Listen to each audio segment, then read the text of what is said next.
Isn't it one of the most frustrating things in golf when you've stood over the golf ball, you've made your practice swings knowing that you've got plenty of room to be able to make solid contact with the golf ball, but then as soon as you make your swing to hit the golf ball, it completely changes. You feel like you get stuck, you get trapped in your downswing, and you can't for some strange reason make solid contact with the golf ball consistently.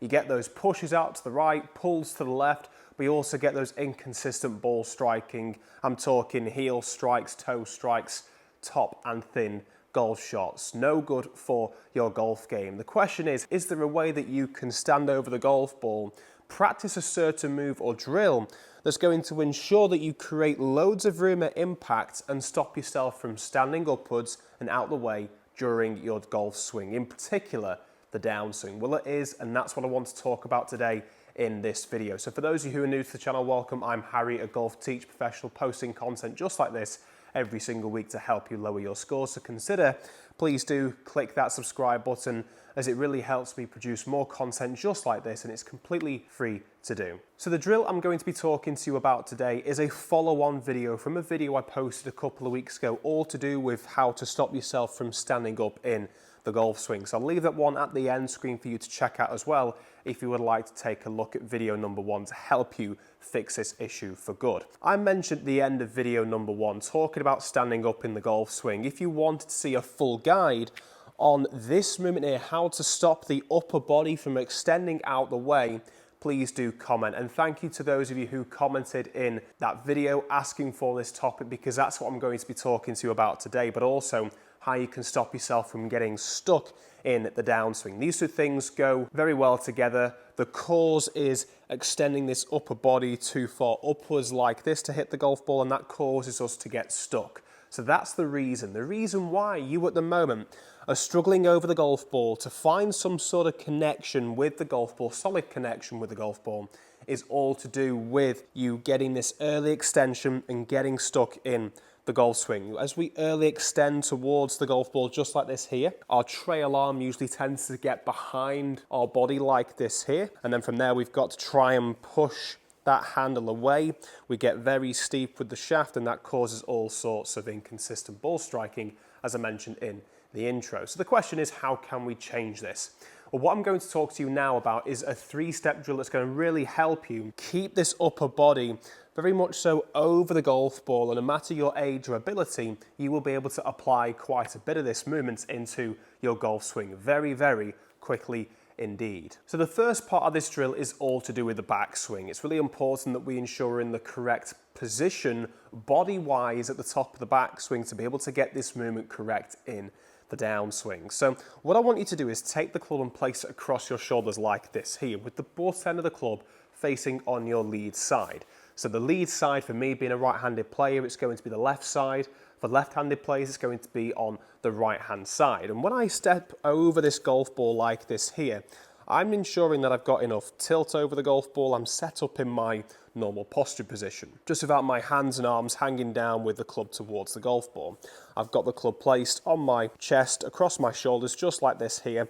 And all I'm just going to ensure that is that as I make my way into the backswing, that I'm allowing a full turn. Now, when I say full turn, for me, a full turn is getting that butt end of the club to almost point on my trail toe line here. But for golfers watching this, it could be just towards the golf ball. For others, it could even be before the golf ball, almost towards your lead foot line, toe line on this side here. And that is absolutely fine. There's no right or wrong to this, to how far you should be rotating.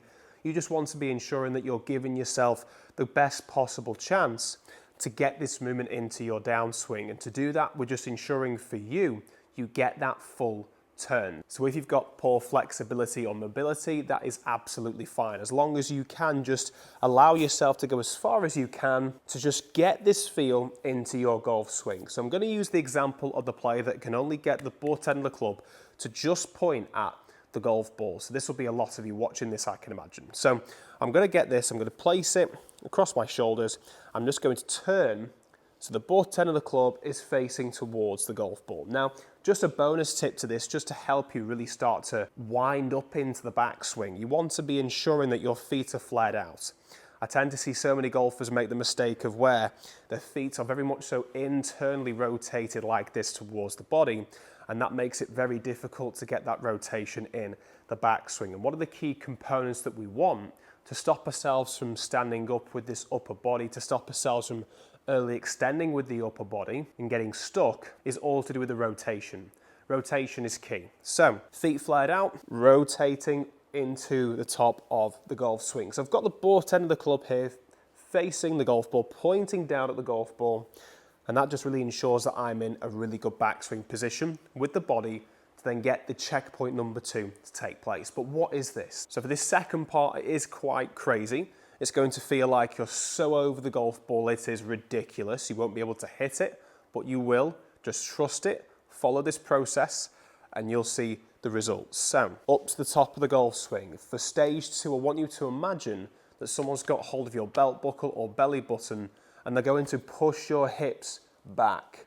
Now, when you see this movement take place here, I'm not allowing my legs to bend even more, so I'm not allowing my knees to flex even more so to do this movement. It's not a lower body issue, it's an upper body issue, this one. Turn up to the top. Push those hips back, just like this here, and you can see where the butt end of the club is starting to point. It's starting to point almost at my lead foot, my lead toes of my lead foot. Now the reason for that is as I start to tilt over the golf ball like this here, I'm ensuring that obviously I'm pushing my hips back, my shoulders are moving over towards the golf ball. And as I do this, I'm keeping my shoulders, well, I'm trying to keep my shoulders as close as I can, just like we had them at the top of the swing, but it'll look like I'm opening them up a little bit. And this is going to be just the normal cause and reaction to ensuring that we get this hip to move backwards in the downswing. That's what we want. The start of the downswing, that transition, is the feeling of those hips from the top of the swing being pushed away from the golf ball, but we're still staying closed with the body. So we're not rotating the hips on the way through just yet. We're not turning the shoulders and tilting the shoulders just yet. We're just turning up to the top, pushing those hips back into stage number 2. Now from here it looks pretty crazy, doesn't it? Because it looks like my sternum, my head is quite far behind the golf ball here. It also looks like from this side on view that there's no way if I was just to make a normal swing, I'm going to make solid contact with that golf ball. Now, this is where stage number 3 comes in, and this is applying the rotation. But it's not just applying rotation as just twisting back and forth. It's applying rotation in a way that's going to help you make contact with the golf ball better. Up to the top, you've tilted over, just like this here. Now, as you start to turn on the way through, the feeling is your left shoulder is going to be moving upwards as your lead hip moves away from the golf ball. So what you will be able to feel, looking down from this face on camera angle here, is that there will be a stretch in the side of your core here, the lead side of your core. As your shoulder begins to lift up, you've got this hip rotating away from the golf ball. And again, same with stage number 1. If you find you can only rotate so far back, if you can find you can only rotate so far on the way through, that is absolutely fine. Just go as much as you can without injuring yourself. So start to take your time, do this in stages, work your way up to the top of the swing, tilt over and rotate that hip and turn the shoulder so the lead shoulder lifts upwards. Or another way of thinking of this is the trail shoulder rotating down underneath your chin. Now the question is how we can dive into this with a golf club. How do we practice this, hit golf shots, and start to apply this all in one motion? But just before I dive into that, I just wanted to let you know that I am currently offering in-person lessons and online lessons. So if you're looking for more personalized tuition to suit your golf swing and get your swing back on track for the season, I'd recommend checking out the links in the description or simply searching up Harry Shaw Golf. Go onto my website and send me through an inquiry and I'll guide you to the best point, whether it's online coaching or in-person coaching. So using the club and building this all in one motion. Well, first off, we want to start off in stages just so we get used to applying these movements in the stages. So when we step up to the golf ball and we start practicing this, one of the keys is going very slow. It's really important that you take your time with this because if you go too quick, it'll be very easy for your hips to start moving towards the golf ball again and getting that early extension of the upper body. You can, if you wanted to, place a tee underneath the golf ball as well, just to give yourself a little bit more leeway. But the main thing I want you to do is take the grip and grip it from the very top of the club, just like this here. So you can barely see the top of the grip, just like this. Now, this is just going to give you a bit more leeway when you start to really exaggerate this using the club. So making a way up to the top of the golf swing, you may have to feel like you're just standing as normal with the normal grip just to begin with in your posture and setup position. Then just take the grip at the front end of the golf club just like this here, and then from there you'll notice that the club is well up in the air if you were to stay in that normal posture and setup. This is absolutely fine. That's the amount of room we have for when you practice getting over the golf ball with the upper body. So we're turning up to the top. We're allowing both of our arms to stay nice and connected. Just a bonus tip, if you're looking for more connection in your golf swing, simply keep both of your arms nice and tucked in to the body, just like this here. So I'm turning up to the very top of the golf swing, just like this. And then from this move here, I'm feeling this action here. Now you can see there, if we were just to replay that a couple of times, look how low I've been able to get myself, but also look where the club has travelled. The club has travelled a little bit more in front. So the temptation sometimes with golfers when they try this using the club is for the club to get a little bit too far out in front. If it gets too far out in front, we're always going to want to last minute jump upwards to hit the golf ball. So one of the keys for this is ensuring that we are generating that shallower move. The shallower move in the golf swing is simply getting up to the top, and as you push the hip back, you're allowing your hands to move down towards your right foot. Perfect for any golfer out there that gets standy-uppy, gets stuck, and very much so over the top and steep. So up to the top, pushing those hips away, allowing my hands, your hands, to go down towards the right foot. Now you can see I'm keeping my trail arm here quite flexed.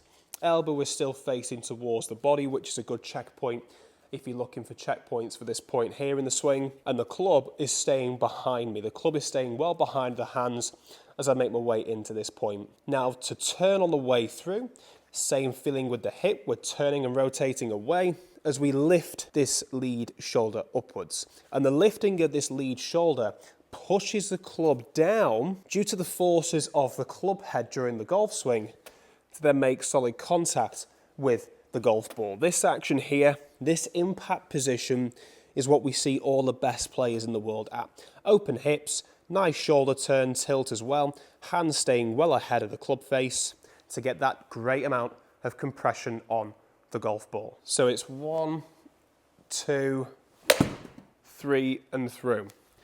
And what you'll find when practicing this, if you do that grip where you shorten the grip right the way up to the top like this here, you're going to find it much easier to hit golf shots like this. So I'd highly recommend you doing that. So practicing that again, building this up, I would recommend doing around 10 to 20 shots. Then we can start to grip it as normal and see if we can make decent contact very slowly, just in that rhythm. So same action, backswing, downswing, full length of the club, working our way up, down and through. And you will hit a few more ground first contacts. So if anything, I'd recommend practicing this at a driving range when you're placed on a mat similar to this one here, just because it's easier and more forgiving to get used to that movement, of course. But then you can start to ramp this up, turning up to the top, pushing down, and then up and through. And you can start to try and just finish off your golf swing. If you watch that video there, I still went pretty slow, hence why it's not reached the green just yet. But look how far I've been able to push my hips back, just because all I'm thinking about to start that downswing is the hips bumping away from the golf ball. Let's go a little bit quicker. That really felt like I could start that movement from the lower body by pushing those hips back, but then really unwinding to the golf ball and getting this very much so explosive impact position we see those tall players make, like this position here. It almost felt like that my hips there were the engine to my golf swing. I really pushed them back and rotated, and everything else, my arms, are the wheels to the car. So I was really allowing my hips to go first, and then my arms would just follow in reaction to this movement. So fuller swing, nice and slow to the top, I'd recommend. Then bumping those hips back slowly. And then from there, really executing through the shot. So up to the top, bumping those hips back, and then really pushing through, turning through. Let's see if I can hit a 7-iron around that 190. Usually hit a 7-iron around 180 and get it onto the green. That was a better hit. That's definitely going further. Yeah, I'll take that shot. Definitely, indeed. Really had to go for that one. And all I did then was just to go really slow. Feel like I was going really slow. But then for the bump in the hips back, I went quick. And then executed stage 3 really quickly as well. Opened up the body. I'm getting now my upper body to tilt on that correct motion in the downswing. And look how much more room I had there on that golf shot to make contact with the golf ball. Just from bumping those hips out the way is going to give you all the room you need to make better contact with the golf ball and hit more consistent golf shots. So if you've enjoyed this video, feel free to hit that subscribe button if you haven't done so already. Again, it helps me produce more content like this and it's completely free to do. Take these tips and drills on board in your own game and comment down below to let me know how you get on from watching this video, and also why not comment down below what you would like to see next. And be sure to check out this video up top where I talk about all the other tips to do with standing up in the golf swing, video number 1 to this 2 video series. And if you're struggling with the driver, I'd recommend clicking this video down below. Thanks for watching and we'll see you in one of those 2 over there.